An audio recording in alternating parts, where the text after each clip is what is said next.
Hello, good morning guys. Welcome to my channel.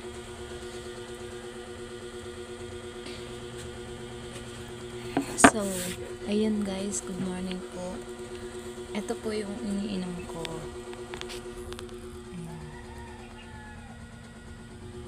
Ayun, gamot po yan sa binat kasi minsan sumasakit yung ulo ko.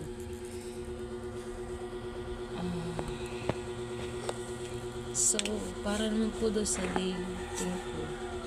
Minsan nakakalimutan ko siya. Ito.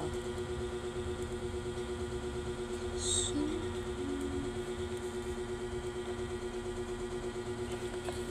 ito po yung Suki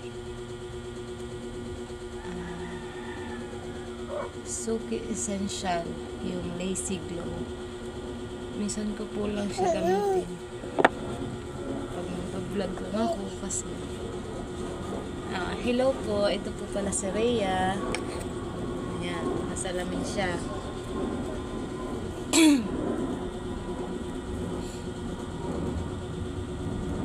Minsan po kasi mahirap pag may binat ka kasi kailangan mo yung iba pag may binat magpapacheck up kaso ang mahal ng gamot kaya ito dito pipitas ka na lang ng ano lang para mainom mo kasi mas mabisa kasi yung ano nang sa binat isa doon sa mga capsule na gamot kasi hindi ko naman afford yun kasi mahal wala pating pera kaya tsaga na lang tayo sa herbal. Hindi ko lang kasi mainit pa kasi kailangan ko muna medyo maligamgam siya inumin para dire-diretso ko na mainom. So kayo guys, ano ba yung mga naranasan nyo nung isang taon na mahigit pero yung binat ko nandun pa din. Ang hirap siguro no, lalo na pag yung may anak ka na isang taon. Minsan nararanasan ko naninigas to yung kamay ko ito tapos ito naninigas to talaga yung parang ganon.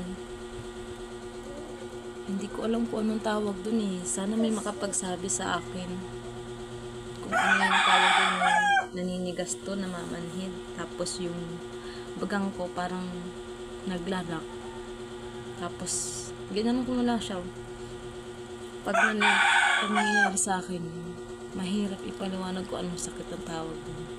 So, yun lang muna guys, thank you.